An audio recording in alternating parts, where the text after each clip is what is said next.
ሚስቴን ጠፍታብኝ አርፌ አልቀመጥም። ሌላ ሰውማ አቅፏት ሊያድር አይችልም። ከሌላ ሰው ጋር ልትኖር አልችልም። በእጅ ትግባልኝ እንጂ ደጁን አላሳያትም። እቤት ውስጥ ዘግቼ ሳሰቃያት ነው የምኖረው ያለው የወንዶች በላይ ነኝ የሚለው ያበበ እደበሳ ልጅ ያችን ሉላን ፍለጋ ላይ ይገኛል። ከሞገስ ጋር ፊት ለፊት ተገጣጠሙ። አንተ ዛሬ ከኔ ወንም ካንተ ማን ወንድ እንደሆነ እንዲሁም ማን እንደሚሞት ይለይልናል ዛሬ ሲል ፊት ለፊት ተገጣጥሟል። አትፈታተነኝ፣ እኔ ጋር የለችም፣ ስለ ሉላ የማውቀው ጉዳይ የለም ሲል ለዝና መልሶለታል። ሽጉጡን አወጣ። አትጠጋኝ ተኩስብሃለሁ ሲል ሞገስ ለዝና ሲነግረው በል ተኩሰው፣ ይኸው እየጠበቁ ነው። ያስከው ፕላስቲክ ነው እንዴ ሽጉጥ አይደለም ወይ ሲል ለሞገስ መለሰለት። ብሩኬ ከዛች ከቤት ሰራተኛዋ ከቅድስት ጋር ተቀምጦ ቅድስት ከአሁን በፊት እኮ የምወደው ልጅ አለ እሱ አያውቅም ብለሽኛል፣ እሱ ነው ወይ የምታገቢው ሲል ለቅድስቴ ነግሯታል። እሷም እንደዛው አልጋውን አንጥፈሽዋል ወይ ብሎ ጠይቋታል። እሷን በደስታ ጋሼ አንዴ አንጥፈዋለሁ፣ ሁለተኛ ላንጥፈው እንዴ ብላ አልጋውን ለማነጣጠፍ ወደ ክላስ ገባች። እሷን በደስታ አሳምራ አልጋ ልብሱን እያነጣጠፈች ብሩኬ ከኋላ ቂጧን መታ አደረጋት። አይ ጋሼ ልቀቀኝ ስለው ባንዴ ይለቀኛል እንዴ? ምን አለ ጠበቅ አርጎ ቢያቆየኝ አለች።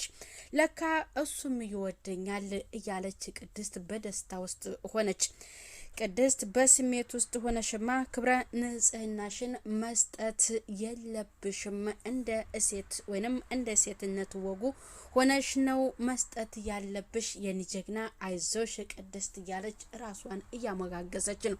ሁለቱ እየተቀራረቡና እያወሩ ባለ ሰዓት የፍቅር መቀሷ ዳጣ ከቻለ እናንተ ምን እየሰራች ነው ስተ ሁለቱንም አስደነገጠቻቸው። ዳጣ ምን ነው ደህና ነሽ እንዴ አለች እየተርበተበተ። ምግብ ላቅርብልሽ አለቻት። በፍቅር መካከል ስለገባችባቸው ዳጣ ተገርማለች። ሁለቱ እንዲቀራረቡ የምትፈልገዋ ዳጣ ደስ ብሏታል። ግን ቅድስት ደግሞ ደንግጣ የማሸነፊዋን የጎዳና ተዳዳሪ ጎዳና ላይ ስለነበረ እዛ ቤት ስትገባ ምግብ አለ ብላ ስለምትጠይቃት እሷን ሀሳቧን ለማስቀየስ ስትሞክር ምግብ ላቀርብልሽ ወይ ብላ ለዳጣ ነግራታለች። አረኔ በጣም ደንግጫለሁ ሲያሯሩጠኝ ነበረ ስትል ማን ነው? ዝና ነው ወይ? ዝናን ከእንግዲህ በኋላ አትፍሪው ብዬሸለም ወይ ሲል ደግሞ ብሩክ ነግሯታል። ሰላም ጤና ይስጥልኝ ውድ የተከበራችሁ የዚህ ቻናል ተከታይ የሆናችሁ ቤተሰብ በሙሉ በያላችሁበት ሰላማችሁ ብዝት ይባል። ምሳሌ ድራማ ክፍል 68 ተለቀቀ። በጉጉት ሲጠበቅ የነበረው የዝናና የሞገስ እንዲሁም ደግሞ የፍቅር ጥያቄ ፍርጥ አድርጋ መናገር እየፈራችው ቅድስት እሱም በነገራት መሰረት አልጋውን አንጥፈሻለሁ ሲላት ደንግጣ አንድ አንጥፈዋለሁ ጋሼ ሁለተኛ ላንጥፈው እያለችውን ያንን እምን ላይ ደረሰ የሚለው ነገር ያጓጓ ነበረ። በዛሬው ክፍል ላይ እሱም አልጋውን ስታነጣጥፍ ተከትሎ ገብቶ እንትን ብሏታ ቂጧን መታ ሲያደርጋት ለካ እሱ ይወደኛል ምን አለ ጠበቅ አድርጎ ጨብጦ ቢያቆየኝ ልቀቀኝ ስለው እንዴት ቶሎ ይለቀኛል ብላ ቅድስትም እያለች ነበር። ከዳጣ ጋር ደግሞ ምሳሌ በጣም በደስታ እየተጫወተች ነበር። ምሳሌም ደስ ብሏት ዳጣ ወደዛ ቤት ስለመጣችም ዳጣ ጋር እየተጫወቱ ነበረ። የቤት ሰራተኛዋም ቅድስት በጣም ደስ ብሏታል። ጨብጦ ቢያቆየኝ ምን ነበረ አለች። የእሱ ቀረብ ማለት ለሷ ደግሞ የፍቅር ጥያቄዋን በድፍረት እንድትተነፈስም አድርጓታል። ወይዘሮ ማህሌት ተንኮለኛዋን ፍለጋዋን ቀጥላለች። ከዝና ጋር ሆና ዝና ቤቱን በስሜ ያደርግልኛል ብላ እሱም ሀብታም ስለሆነ ባል ይሆነኛል አለ ገንዘብ ያስተዳድራት የመሰላት ጥቅመኛዋ ወይዘሮ ማህሌት፣ ተንኮለኛዋ ሌላኛዋ ኢፍራታ ደግሞ ማህሌትን እንዳትፈልጋት ሉላን አድርጋታለች። ሉላን ከፈለግሻትና አብረሽ ከሱ ጎን ከሆንሽ ዝናን አንቺ ተፈልጊው የለ ያ ነገር ደግሞ አይሳካልሽም እያለች እየነገረቻት ነው። እሱ በጣም ስሬስ የሆነ ሰው ነው፣ ችግር የለም እያለቻት ወደ እሱም ጋር ለመሆን አስባለች። ሲደውልላትም አንስታ ስልክ አውርታለች። ስልክ ያነሳችው የሞገስን የባንክ አካውንቱን ካወቅሽው ስጭኝ ብሏታል። ያ የመጨረሻ ብር የወሰደበትን ከየት ሰፈር ደግሞ እንደሚወስድ ያንን ለማጣራት በአባቱ ጓደኛ ጋር ደውሎ ትልቅ ውለታ እንድትውልልኝ ብሎ የሚስቱንም የኢቲኤም የሚያወጡበትን የሞገስንም አጣርቶ ይህ ነገር ግን ወንጀል ነው፣ እኔ ግን የአባት ሙለታ ስላለብኝ የማልሆነው ነገር የለም ብሎ ያንን አድርጎለታል። በዚያም መሰረት ተንኮለኛ ወይዘሮ ማህሌት አብረው እየፈለገችው እያለ ሞገስም እንግዲህ ገንዘብ ለማውጣት ሲሄድ ፊት ለፊት ተገናኝተው እየተከታተሉት ከባድ ፍጥጫ ላይ ደርሰው ነበር። ተፈላልመው ነበረ።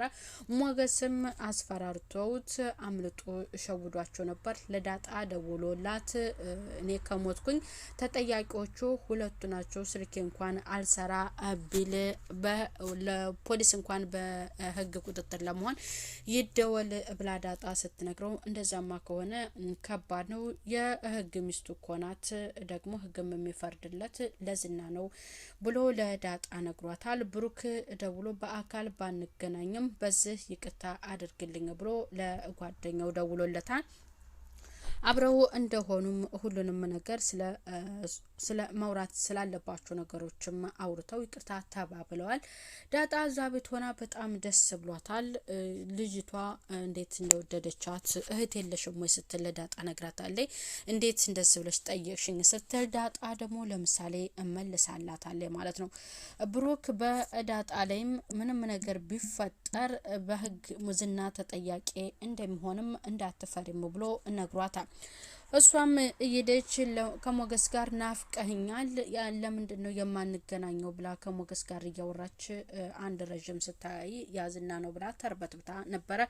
በቃ አለቀልሽ ዳጣ መሞትሽ ነው እያለች ወይኔ ነው ወይንስ ፊት ለፊት ልፍ አለመው እያለች ድንገት ከኋላ ሰው ጨበጥ ሲያደርጋት ደንግጣ ነበር። ያን ያጋጠማትን ሰው ደግሞ በጣም ፈርታው እየሮጠች ወደ ብሩክ ጋር ገብታለች። ብሩክና ቅድስት እየተቀራረቡ እያወሩ እያለ ድንገት ደርሳባቸዋለች። እናንተ ምን እያደረጋችሁ ነው እያለችም ነበረ። በዚያም ደግሞ ሞገስ ብሩክ ምንም የመለሰው ነገር የለም። ለጊዜው ለምን ትፈሪያለሽ አንቺ ከእንግዲህ በኋላ እኮ በአንቺ ላይ ዝና ምንም እንደማያደርግ ነግሬሽ የለም ወይ ብሏታል። ወይዘሮ ማህሌት ለምን ወደ ብሩክ ቤት አትሄድም ስትል ለዝና ነገረችው። አንቺ ጅል ለምንድነው